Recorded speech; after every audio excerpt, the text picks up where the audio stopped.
زکوٰۃ کے ایک تو معاشرتی فوائد کیا ہیں اور یہ کن کن لوگوں کو دی جا سکتی ہے؟ زکوٰۃ جو ہے یہ بنیادی طور پر اللہ تبارک و تعالی جل مجدہ نے مالداروں کے مال کے اندر غرباء یتامیٰ اور مساکین کا حق رکھا ہے، ان کا حصہ رکھا ہوا ہے۔ اور اس میں اللہ رب العزت نے وعدہ فرمایا ہے کہ اگر یہ ایک بطور اپنے عام سادہ الفاظ میں ناظرین کو یہ بھی سمجھنا چاہیے کہ اللہ تبارک و تعالی جل وعلا نے یہ جو حصہ رکھا ہے یہ امانت ہے، اور یہ پریکٹیکلی تو تجربہ شدہ ہے کہ جو اپنے مال کی زکوٰۃ نہیں دیتا اگلے سال پھر اس کی ریشو بہت کم ہوتی ہے۔ معاشرتی فائدہ یہ ہوتا ہے کہ اس سے جو ہے وہ ملکی طور پر اور ہر لحاظ سے جو ہے وہ تقویت ملتی ہے، غریب یتیم اور مساکین جو ہوتے ہیں ان کو ان کا حق جو ہے وہ مل جاتا ہے، تو وہ بھی بیچارے اپنی ضروریات کو پورا کر لیتے ہیں۔ اور اللہ رب العزت جل مجدہ نے مصارف زکوٰۃ جو فرمائے ہیں قرآن کریم کے اندر، انما الصدقات للفقراء والمساکین والعاملین علیہا والمؤلفۃ قلوبہم وفی الرقاب والغارمین وفی سبیل اللہ وابن السبیل فریضۃ من اللہ۔ اللہ تعالیٰ نے یہ فرض کیا، یعنی سادہ عام الفاظ میں کہ وہ مسلمان صحیح العقیدہ جس کے پاس 52.5 تولے چاندی یا اس کے برابر یعنی اس سے کم کا نصاب ہے، تو وہ حقدار ہے، وہ شرعی فقیر ہے، اس کو زکوٰۃ دے سکتے ہیں۔ تو اس لحاظ سے اب دیکھا جائے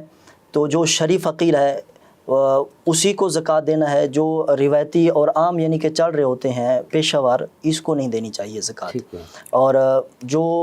رشتہ دار ہیں ان کے اندر زیادہ حقدار ہیں پھر ان کو دیا جائے، الاقرب فالاقرب۔ پھر اس کے ساتھ ساتھ سب سے بڑی بات اس وقت معاشرتی فوائد کے حوالے سے دیکھی جائے تو تعلیم و تربیت، یہ معاشرے کو سلجھاتی ہے۔ تعلیم و تربیت کا بہت گہرا اثر ہے۔ آج بھی اگر اس دنیا میں اس دور میں اگر دین اسلام کی للکار ہے، پیغام ہے، آواز ہے، یہ میسیجز جا رہے ہیں تو یہ دین اسلام کی تعلیم کی وجہ سے ہیں۔ تو دینی ادارے بالکل یہ کوئی کسی قسم کا اور سورسز نہیں ہوتے، انہی چیزوں کے ساتھ چل رہے ہیں۔ تو یہ ناظرین کے لیے یہ ایک دعوت فکر ہے کہ اگر آپ قربت الہی بھی چاہتے ہیں اور تقویت ایمان اور تقویت دین بھی چاہتے ہیں تو پھر ناظرین کے لیے چاہیے کہ وہ دینی ادارے جو صحیح العقیدہ دینی ادارے ہیں ان کے ساتھ جڑیں